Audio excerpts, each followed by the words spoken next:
A shocking update from police on the mass shooting earlier this month. A 14-year-old has been charged with first-degree murder for allegedly opening fire at North Albion Collegiate, killing 2 men and wounding 3 others. Good evening. We're learning more tonight about the fatal shooting outside an Etobicoke High School back on June 2nd. 5 members of a men's soccer team were gathered in the school parking lot at the time when police say 2 suspects got out of a vehicle and began shooting. CTV's Mike Walker is live and brings us the very latest on this. Mike. Well, Nathan, Michelle, at today's update, Toronto police described this mass shooting as a senseless act of violence that claimed 2 innocent lives. We're learning that the 14-year-old suspect was initially arrested in connection with an auto theft investigation.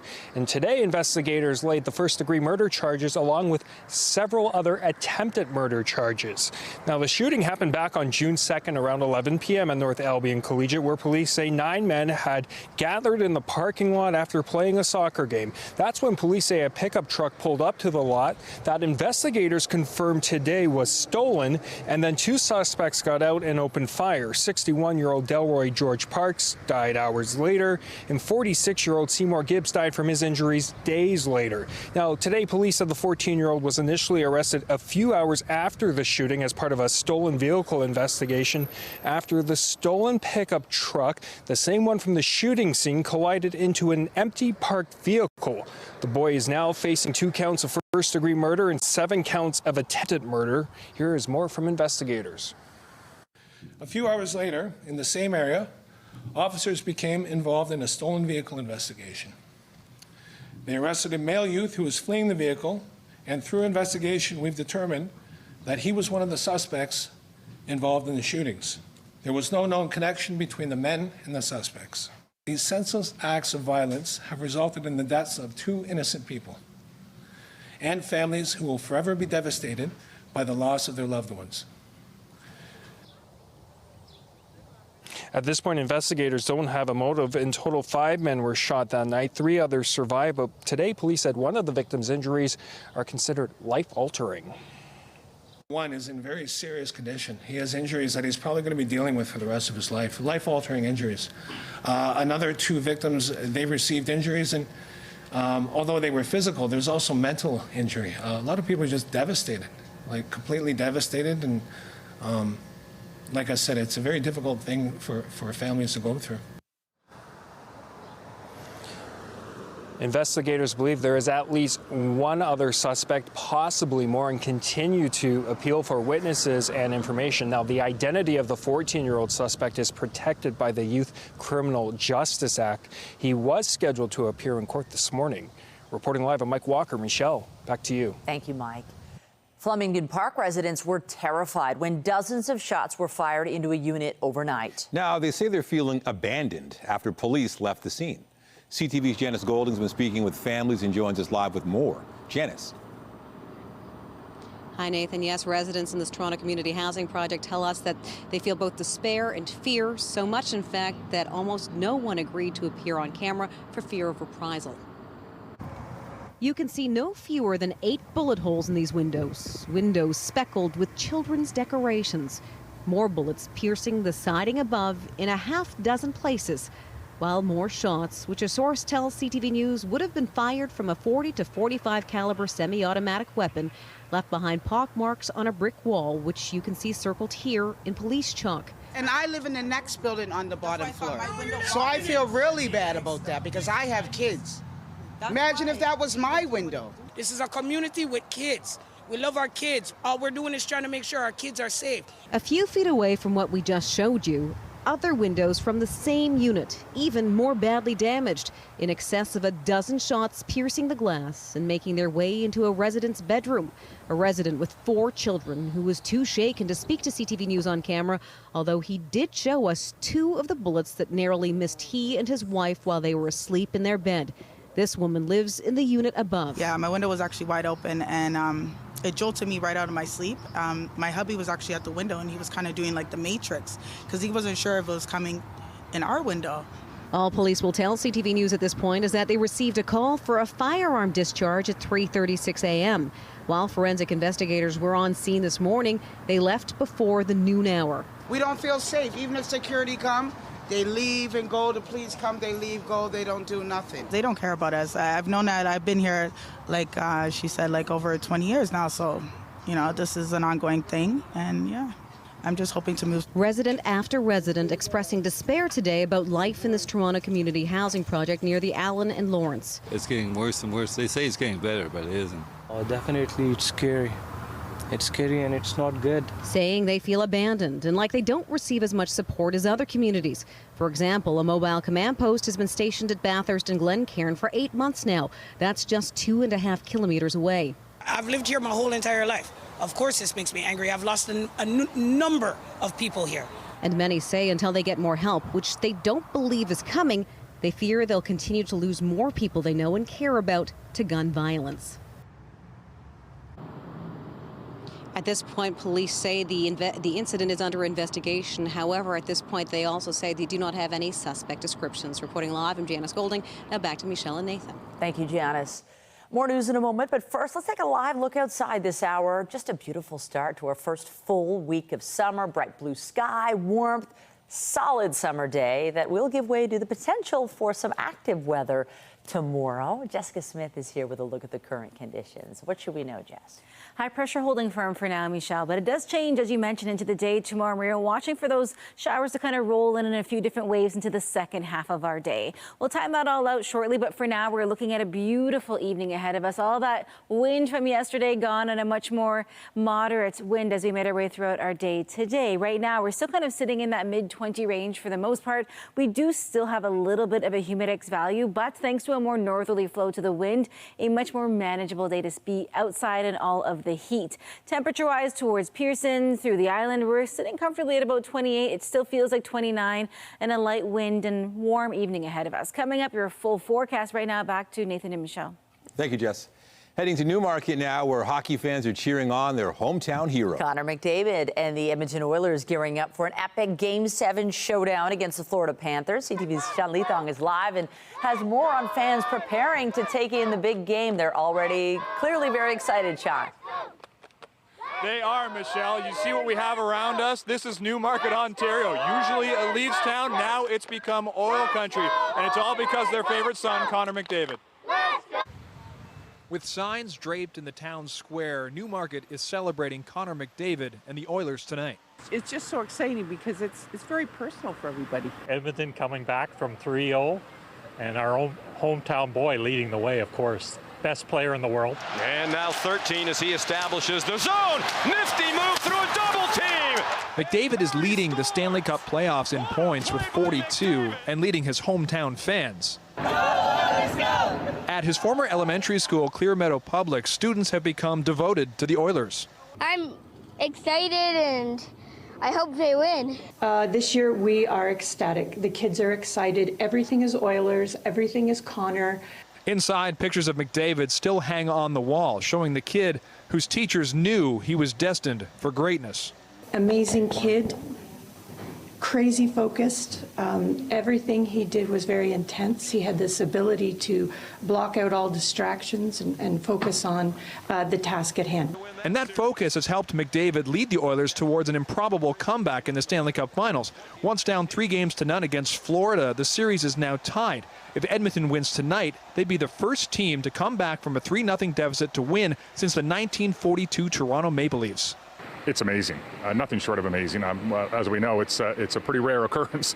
Newmarket Mayor John Taylor says momentum has been steadily building at what is now Connor McDavid Square, where hundreds are expected to watch Game 7 tonight. There will be a lot of Oilers jerseys out tonight, and everybody cheering on Canada's team in the Stanley Cup Finals. So whether it's in the square that bears his name or back at his former school, your teachers are still here. We're cheering you on. You can do it. You got it. Here's McDavid, bottom of the circle. He scores! It's become a country supporting his team and a city supporting someone they knew was great before the rest of the world. So he was a standout student, he was a standout young athlete, and now the whole world knows just how good Connor McDavid is, and this town is hoping that he can break a 31-year drought where no Canadian team has won the Stanley Cup. Reporting live, I'm Sean Leathong. Michelle, send it back to you. Could be the moment. Thank you, Sean. Just hours left before the polls close in a federal by-election in Toronto, St. Paul's. The outcome being watched closely by political observers across the country. CTV's Rahim Ladani is live with the very latest on this. Rahim. Nathan and Michelle, this by-election really stands out because it's seen as a litmus test for the current federal Liberals. In speaking with individuals who have been stopping by to cast their ballot, they tell me that they feel like they're voting for more than just who's going to represent them in this riding. If lawn signs are an indication of how residents in the riding of Toronto St. Paul's are feeling, the votes are split. We need new people to bring in new ideas and not just continue to do the same thing over and over and over again, basically, is what's happened.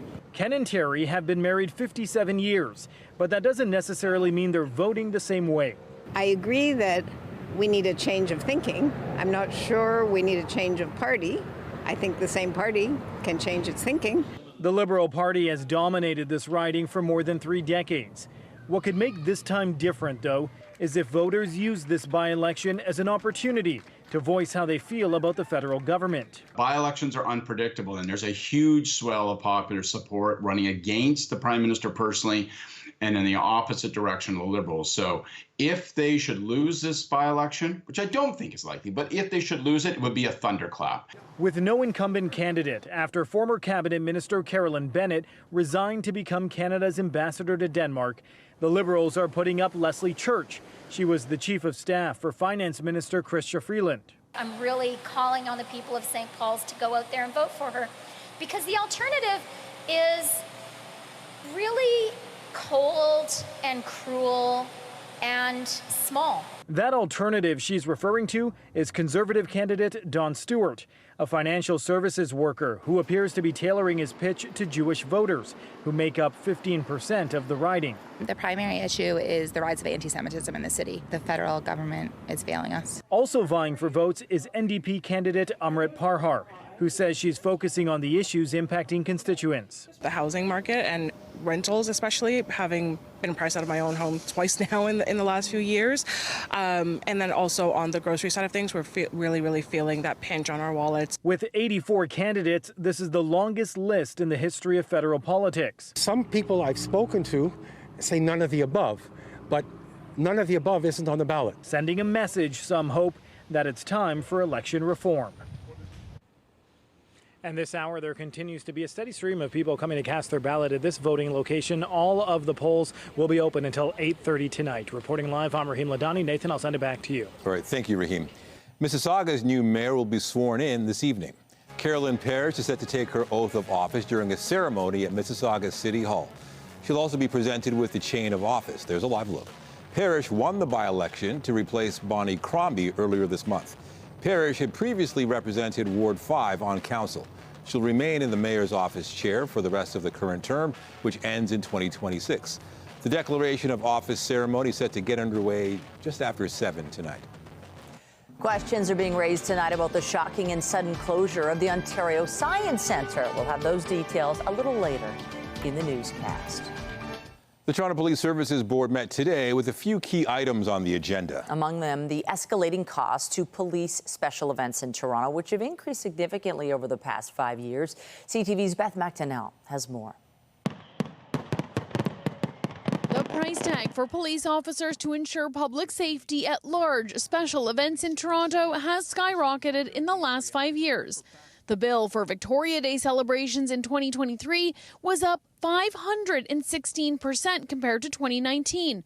Pride, 223% more. Canada Day, 140% more. Caribbean Carnival, up 78%, and the CNE, up 70%. Without Canada Day costs, the combined total, including officers' regular and premium pay, more than doubled from around $1,357,000 in 2019 to over $3 million last year. Is there any work being done there to figure out more efficient ways to deal with it so that the cost doesn't just keep going up and up and up? The data emerged at the Toronto Police Services Board meeting, Toronto police say they're reviewing who pays for officers and making sure it's consistent, while geopolitics like the Middle East conflict and increased labor costs are also playing a role as special events keep growing. The escalating costs, it's the number, it's the type, it's the footprint of the event, it's the days, and year over year there's a risk assessment. City councillors Shelley Carroll and Lily Chang raised concerns about what the costly spike for officers could mean for the city when it hosts 6 FIFA World Cup matches and a fan fest 2 years from now, as council is still pushing governments for more cash. We are definitely worried about a lot of fun not happening. Chang calls losing Taste of the Danforth heartbreaking. She says coming together to ensure events like it go on are important to keep Toronto the dynamic city it is. A lot of event organizers are also concerned because the costs eventually do trickle down to them in some areas where they have to pay for paid duty officers. So any cost escalation means that some events won't happen. In 2023, Toronto police managed 3,600 gatherings. Beth McDonnell, CTV News. A man is fighting for his life after being hit by a transit bus in Brampton. It happened just after 7 last night near Steeles and McMurtry Avenue. Now, police say the pedestrian was rushed to hospital in critical condition. The bus driver remained at the scene. There's no word on charges at this time. A trucker came to the rescue of a driver who crashed into their rig in Mississauga. The OPP say a coupe struck a tractor trailer on the 401 east of Dixie Road back on Friday. Police say the truck driver pulled the driver out of that car just before the vehicle became engulfed in flames. No one was seriously injured. The driver of the coupe was charged with careless driving. The OPP have released video of an impaired driving arrest earlier this month. This footage was taken on the 401 in Woodstock on June 7th. The driver of this transport truck appears to be weaving between lanes before being pulled over by police. The 37-year-old driver has been charged with dangerous driving and impaired driving, as well as driving with an open container of liquor. Days after the Ontario Science Centre was suddenly closed in the name of public safety, questions are being raised about whether that was necessary. As John Woodward reports, observers say the engineer's report shows other options that the provincial government could have acted on. This is frustrating. Toronto artist and photographer Leala Hewitt had planned to take photos of the Ontario Science Centre on Monday. Of course, Raymond Moriyama, this is one of his masterpieces. It's an amazing building. She may never get another chance. New fences kept her out, put up as the provincial government endorsed a plan to close the building after an engineering report said some parts of the roof were at risk of failure. It was my hope that we could keep the building alive until the new Science Centre was built. But unfortunately, we have to take the warning signs of engineers very seriously. The controversial smaller replacement at Ontario Place the province has been pushing won't be finished until at least 2028. The news devastating to those who grew up visiting the Science Centre and to parents who had hoped summer programming would continue. Hundreds attended a weekend rally calling to save the building. There's so many school field trips, so many summer programs, so many summer camps. But a close reading of the engineer's report appears to indicate there were other options besides a dramatic, rushed closure. There was a lot of time there in which things could have happened or didn't happen. University of Toronto professor Sanford Borens reviewed the report. He says the Science Centre already fixed the most critical panels.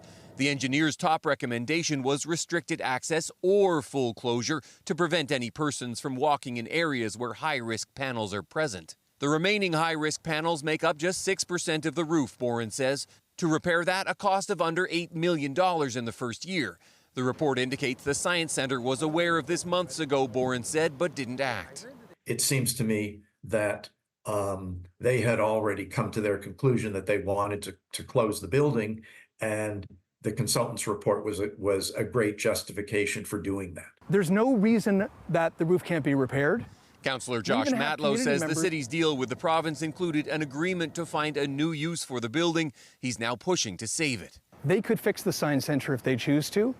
And my motion at City Council is challenging the Ford government to work with us to save the Science Centre for everyone who loves it and has always loved it since 1969. If that doesn't happen, a building that would cost millions to save will be hit with a wrecking ball, even though to many Ontarians, it's priceless. John Woodward, CTV News. You can expect a lot more traffic downtown as the Spadina streetcar has been replaced with buses for the rest of this year. Work to upgrade the overhead electrical system and renew the track started yesterday and is due to continue through December. That means it'll be bus service only from Bloor all the way to Queens Quay. It's been about the same. I think on the weekdays when there's traffic, it's going to be a little bit worse. I feel like it's going to take a little longer than usual to get to my destination. I would imagine it's going to be incredibly busy. Yeah, probably really hard for people to get around. I think maintenance and keeping the service going is always a problem. And I think that hopefully they'll fix this sooner than 6 months, is about upgrading, state of good repair, making sure that the reliability of the service is good, and of course, in the case of Spadina Station, accommodating that expansion on the platform to allow for more streetcars to go through Spadina Station, which ultimately is better customer service. The TTC says service is being increased on some other routes to try to absorb some of the volume. A heads up for subway riders, there's an early closure on Line 1 this week. Service between St. Clair and College stations will end at 11 p.m. starting tonight through Thursday. The TTC says crews will be performing track work and making station improvements. Shuttle buses will be running. Subway's service will resume at approximately 6 o'clock the following morning. Tunnel work is nearly complete on the Eglinton West Crosstown extension. One of 2 boring machines was lifted out of the ground today after digging 6.3 kilometers of tunnels along Eglinton Avenue West. The western part of the Eglinton LRT will eventually connect the future Mount Dennis station to Renforth. The head of Metrolinx also gave an update on the long-delayed Eglinton Crosstown. April-May was a really crucial month for us because the signaling and train control system, which was the main hurdle to us re-engaging with the TTC to get crews trained up to operate the trains, was at release 5, and in April-May, we did release 6, which fixed a huge number of the safety defects and the operational defects that affect the safety and the punctuality performance of the trains. Forster says he's still sticking to the timeline of 3 months' notice for the opening of the Eglinton Crosstown, but gave no update on when that might be announced. The federal government is considering a tariff on EVs from China and has initiated 30 days of consultations to decide whether to go ahead with it. The move comes after the U.S. went down that road, imposing a 100% tariff. CTV's Mike LeCouture has the details. The finance minister says this is about protecting Canada's budding electric vehicle industry, one that has seen tens of billions of dollars in investments from the federal and provincial governments. Nothing is ruled out, and all possible tools are on the table. Those tools include punishing tariffs on Chinese electric vehicles coming into Canada. But first, Freeland says our government must consider things like China's poor environmental and employment standards. The security aspect, including cybersecurity, when it comes to Chinese exports of high technology items like an EV. A decision should be coming in the next 30 days, and there is pressure to act as allies already have. Vor unfairen Handelspraktiken schützen. German Chancellor Olaf Scholz is calling for more talks between the EU and China before 38% tariffs on imported EVs kick in July 4th, while the U.S. is planning to impose 100% tariffs on those same Chinese-made vehicles. 60% of the imports, vehicle imports into this country are American, and so I think we need to show them that if they protect the front door, we'll protect the back door. Any Canadian action will likely be met with retaliatory measures by China. In 2019, China blocked Canadian canola, soybeans, and pork following the arrest of Huawei CFO Meng Wanzhou. I think they will want to push back because let's recall that the exports are still very important for China. They get 20% of their GDP from exports. Canada doesn't actually import many vehicles from China right now, only a limited number of Teslas manufactured in the Shanghai plant. But if Canada does impose tariffs, those electric vehicles could stop rolling into our country. Mike LeCouture, CTV News, Ottawa. In the Gaza Strip, medics say Israeli airstrikes on aid supplies at 2 separate locations killed at least 11 Palestinians today. There was no immediate comment from Israel, which denies attacking aid efforts and accuses militants of causing harm to civilians by operating among them. Elsewhere, Israeli forces have already taken control of the eastern, southern, and central parts of Rafah. Residents have now described heavy fighting as Israel continues its advance into the western and northern areas of the city. Today, Israel's chief of staff said it is approaching the point where Hamas's Rafah brigade has been dismantled as a fighting unit. Israeli forces also reportedly fought their way back into areas in the northern part of the territory after leaving months ago. Princess Anne's planned trip to Newfoundland this weekend has been canceled. The Princess Royal was injured while taking a walk on her estate last night. Buckingham Palace says the princess sustained minor injuries and a concussion on the Gatcombe Park estate, but further details were not given. She's being kept in hospital as a precautionary measure and is expected to make a full recovery. The princess was scheduled to visit Newfoundland to mark the 100th anniversary of the unveiling of the National War Memorial in St. John's. The King's sister is the Colonel-in-Chief of the Royal Newfoundland Regiment and President of the Commonwealth War Graves Commission. And the palace issued a statement that reads in part, on doctor's advice, Her Royal Highness will not be able to fly to Canada at the end of this week. Plans are being examined in close consultation with the Canadian government as to how the princess' proposed engagements may be adapted. A Florida family is suing NASA after a piece of the International Space Station crashed into their home. The piece of metal space junk should have burned up upon re-entry well before hitting the Naples home in March. The lawsuit claims the family endured emotional and mental distress along with damage to the house. It is seeking more than $80,000 in what the family's lawyer says is a precedent-setting case for claims against damage from space debris. Meanwhile, NASA called off a scheduled spacewalk today because of a spacesuit malfunction. The 2 astronauts had already opened the hatch to the space station's airlock. That's when they reported a water leak in the cooling unit of one of the spacesuits. The pair were hoping to remove a faulty electronics box from a communications antenna on the orbiting lab's exterior. The astronauts were not in any danger from the leak. Coming up on CTV News, Taylor Swift stuns the crowd in London with a special guest. The surprise for Swifties and the latest leg of her Eras tour. Still ahead. I'm Pat Ford, and coming up on Consumer Alert, artificial intelligence is supposed to change our lives. Now it's changing the way some real estate agents are selling homes. Rather than traditional staging, they're using AI to show what a home could be. But is what you see what you get? I'll have my report just ahead.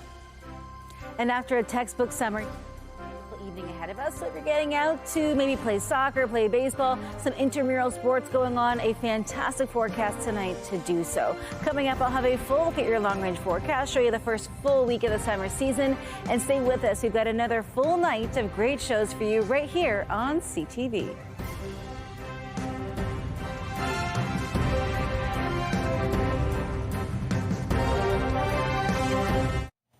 In the real estate business, many agents will tell you a staged home will sell easier and for a better price than a vacant home. Staging can be time-consuming and expensive, but now with artificial intelligence, you can stage a home with the click of a mouse. Here's Pat Foran and Consumer Alert. Pat. Thanks, Michelle and Nathan. If you look at real estate ads, you'll see more of them that seem picture perfect, and that's because some agents are now using AI. It can make a property look great, but when you show up to the listing, you could also be disappointed.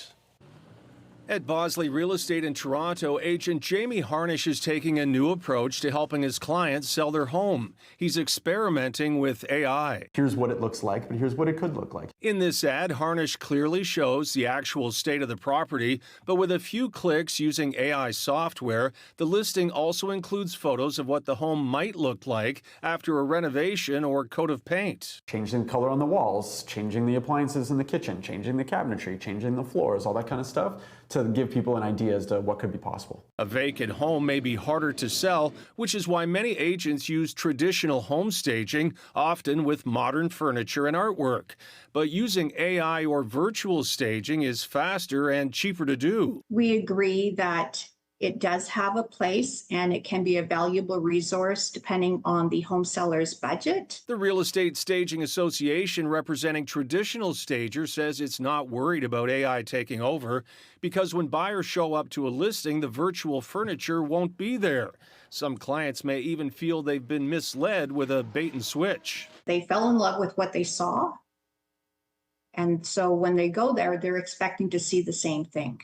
And when they don't, it's a bit of a disappointment. Harnish says he's only used AI in one listing so far, and that any photo used in the ad that is virtual is clearly marked as such. I think there's plenty of room in the industry for both, because you still want the buyer to have a certain experience when they show up to the property. If you're looking for a property and are checking listings, you may want to take extra time to check if a photo is AI or the real deal.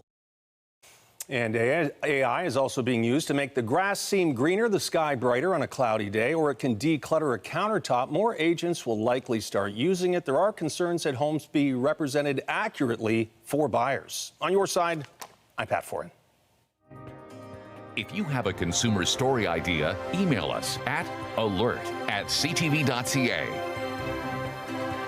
All right, getting into that weather forecast. Started off a little bit cooler, then the temperatures kind of shot up. Not heat wave territory, but hot enough. I feel like nature staged the perfect summer day. Right? I don't know, was it too hot for you or not? It was perfect. I try to get out every day after the noon show to get some fresh air, go for a walk, and just kind of see what it's like outside, how it feels on the skin. And it was hot, but that breeze, because it had a northerly flow, cut into that humidity that we saw last week. That really kind of was that 1-2 punch when you walked out the door, and it really made a difference when I spent time outside as I made my way in towards the afternoon. Now, it is going to stay at or near seasonal throughout the week, but we will see a bit of a roller coaster with our temperatures, so hold on, because it's not quite the traditional start to summer maybe some were hoping for. Weather is brought to you by Train, the most reliable heating and cooling brand.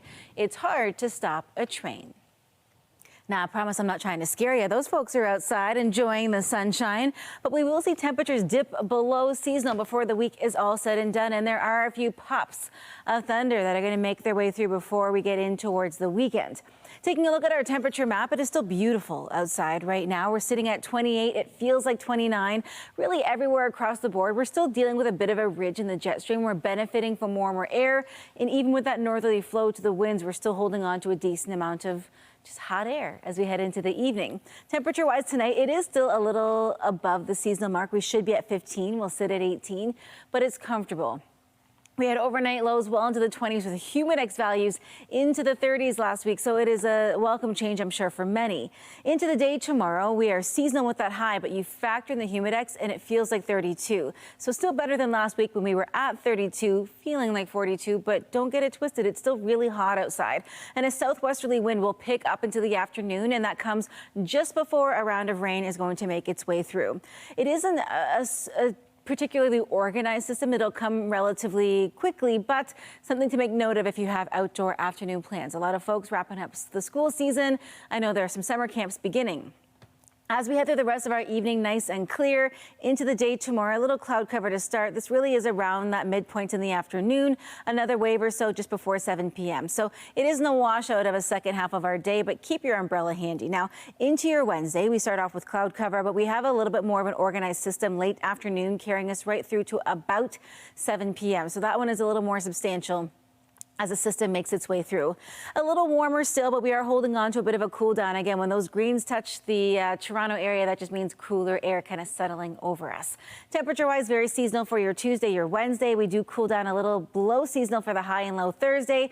We rebound nicely for Friday, but heading into the long weekend, a little unsettled to get things started. But by Monday, although it is below seasonal, it's sunny. I'll send things back to Michelle and Nathan. All right, thank you, Jess. Also tonight, is it a form of flattery or copyright infringement? Major record labels are suing AI companies for imitating music artists without permission. That's coming up.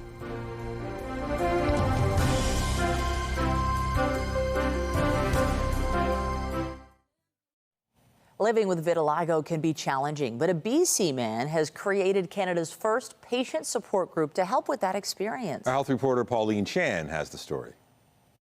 Omar Sharif was 19 when vitiligo entered his life. My first spot was a heart-shaped spot on the middle of my forehead. At first, he used makeup to try and mask the spot. I didn't really sort of take it too seriously until I started doing treatment, which included light treatment, which was like a UV light that would essentially burn and blister my skin in the hopes that the color would come back.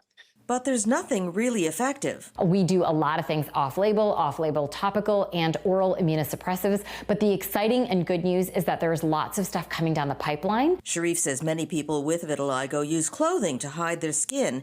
And for him, a big change happened when the patches returned to his face and grew. It brought on social anxiety to the point that it became difficult to be out in public. So I've had to work on myself quite a lot to get to a point that I'm comfortable showing off my vitiligo. Dr. Gita Yadav says vitiligo is an autoimmune condition, but its main harm to patients is psychological. How significant this disease can impact patients' mental health, their well-being, their ability to get a job, to interact with society, and that the condition is something that just happens to be one that you can see, but it doesn't necessarily mean it's something that everybody has to always acknowledge or comment on or ask questions about. Sharif says he saw a mental health professional for several years and gradually learned to accept his skin. Now he's a model and actor seeking to normalize images of vitiligo, and he started Canada's first vitiligo support group. Trying to find and connect with people in Canada has been a challenge. So we set up Vitiligo Voices Canada. They are on Facebook as well as Instagram. And for World Vitiligo Day, June 25th, some 20 Canadian landmarks will be lit purple in honor of the 2% of the population that lives with this condition. Pauline Chan, CTV News. 3 major record labels are suing artificial intelligence companies Suno and Udio. They are accused of committing copyright infringement by using the label's recordings to train music-generating AI systems.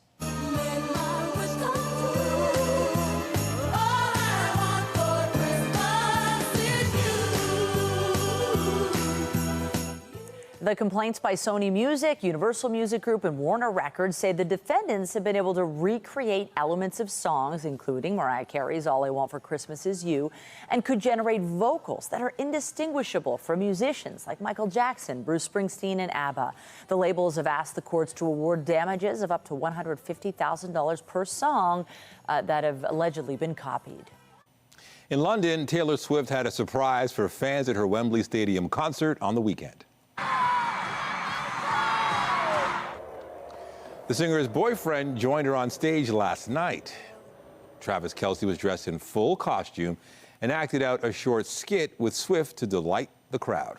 Now, the Super Bowl champion took part in a sketch that leads into the song I Can Do It With a Broken Heart.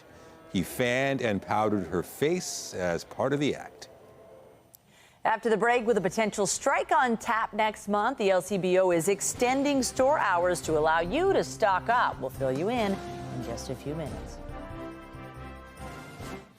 Making sense of the by-election. We'll have results of the federal race in Toronto-St. Paul's riding and a look at what that could mean for the federal election. CP24 Breakfast, where Toronto gets its everything every morning. A few hours later, in the same area, officers became involved in a stolen vehicle investigation. They arrested a male youth who was fleeing the vehicle, and through investigation, we've determined that he was one of the suspects involved in the shootings. Updating our top stories, a 14-year-old has been charged with first-degree murder in connection with a mass shooting at North Albion Collegiate Institute earlier this month. He's facing 2 counts of first-degree murder, 7 counts of attempted murder. Need new people to bring in new ideas and not just continue to do the same thing over and over. People in the riding of Toronto-St. Paul's are casting ballots today in a federal by-election, one that's considered a critical test of the Trudeau government. Polls close at 8:30 tonight. And hockey fans are cheering on their hometown boy, Connor McDavid, and the Edmonton Oilers gearing up for an epic Game 7 showdown against the Florida Panthers tonight. Remember to keep up to date day and night through our website, ctvnewstoronto.ca, and by downloading the CTV News app. And if you have a news tip, photos, or video of breaking news, let us know. In business, semiconductor manufacturer Nvidia's stock took a major hit today after its soaring share prices briefly made it the world's most valuable company. Here's more. Here's Paul Bagnall from BNN Bloomberg. Shares of Nvidia, the developer of semiconductors used in artificial intelligence applications, plunged today by 6%. Nvidia stock has taken the investing world by storm over the past year and a half, rising by more than 800% since the beginning of 2023. The soaring share price recently made Nvidia the most valuable company in the world, surpassing both Apple and Microsoft. But investors may be becoming nervous about the sky-high stock price. Nvidia shares have now fallen by more than 12% over the past 3 trading sessions. Let's take a look at some of the closing markets numbers for today. The Canadian dollar was up about 1/5 of a cent U.S. to 73.24 cents U.S. West Texas Intermediate crude oil traded up by 90 cents U.S. to $81.63 per barrel. And Western Canadian Select, the Canadian grade of heavy oil, lost 12 cents U.S. to close at $66.80 U.S. per barrel. As for stock markets, the S&P TSX Composite Index in Toronto closed up by almost 300 points, or more than 1%, to 21,848 points. That's the latest in business. I'm Paul Bagnall at BNN Bloomberg. The LCBO is extending hours across the province ahead of a possible strike. The company says starting Thursday, all stores will open at 9:30 in the morning. Most won't close until 10 at night, but that could vary depending on location. The LCBO says it is encouraging customers to stock up on their preferred products. About 10,000 workers will be in a legal strike position on July 5th. Some of the hot-button issues at the bargaining table include the Ford government's expansion of alcohol sales and wage increases that keep up with inflation. Bombardier says it hopes to reach an agreement soon with the union representing more than 1,300 of its workers at Pearson Airport. The employees began a walkout yesterday at Bombardier's aircraft manufacturing facility after both sides failed to reach a deal. The union said negotiations would resume today. Neither side is discussing specifics of the talks. The Blue Jays will try to put the brakes on their latest losing skid tonight when they open a 3-game series with the Red Sox.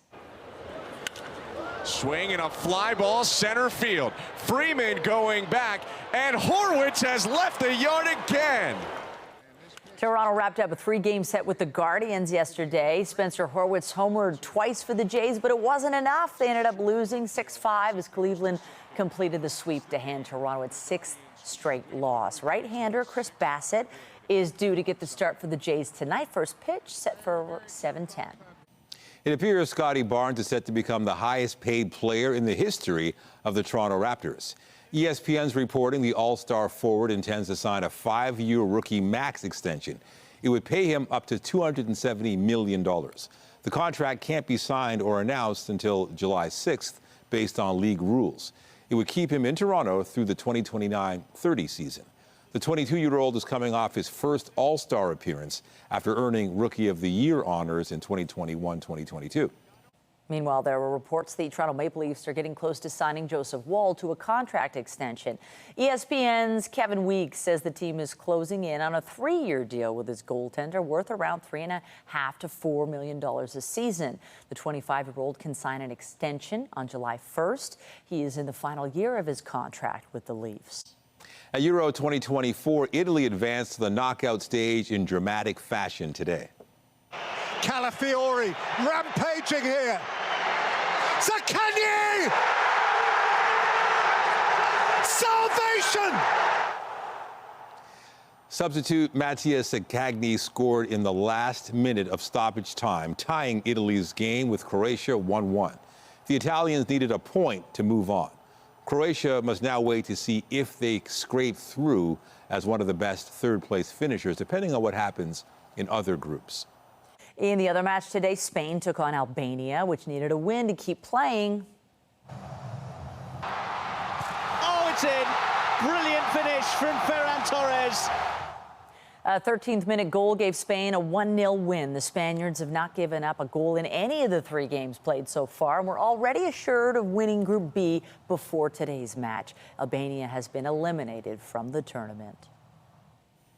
Just ahead, a unique 4-legged pilot project. While the city of Toronto is deploying goats to an East End green space.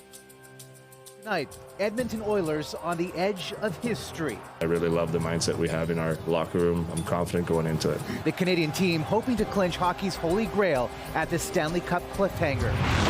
Later on CTV National News from Edmonton. Get Toronto's top stories, breaking news alerts, and watch live. Download the CTV News app. Toronto's planning to unleash a herd of goats in a meadow in the East End as part of an effort to control invasive plants. The city will deploy 40 goats at the Don Valley Brickworks Park tomorrow and Wednesday. The so-called eco herd is being used for what's known as prescribed grazing in about half of the meadow. The practice can help manage non-native or non-compatible plants like garlic mustard, poison ivy, and wild parsnip. The public's being invited to watch the goats at work from 10 a.m. to 8 p.m. on both days. Maybe they can help out with the herding as well, if necessary. It's going to be, just Brickworks is so fun. It'll be a nice... That's kind of cool to think about. But tomorrow, it'll be a little challenging if they are sensitive to the rain, because we are looking at some active weather midday and kind of later in the day. So keep that in mind. If you're going out to watch the goats, bring an umbrella if you're going in the afternoon. For now, though, it is still really beautiful outside if you're getting out for a walk this evening, or maybe you're going to watch the game tonight, the NHL final, outside somewhere. I've seen some pretty cool setups. A beautiful evening for no matter what you're doing outdoors. Now, temperature-wise, it's still pretty comfortable, 28, feeling like 29. And as we step in towards this first full week of summer, we do a bit of a cool down, not by much, but hey, every degree counts this time of year. The good news is by Thursday, Friday, the sunshine comes back out. So I'm looking forward to the week ahead. We are too. Thank you, Jess. That's it for us, but be sure to join Omar Sachedina tonight at 11 for CTV National News, followed by Zoraida Allman with our next local newscast at 11:30. In the meantime, our coverage continues anytime on CP24 and online at ctvnewstoronto.ca. For Jessica Smith and the whole team here at CTV News, thank you for watching and have a great night.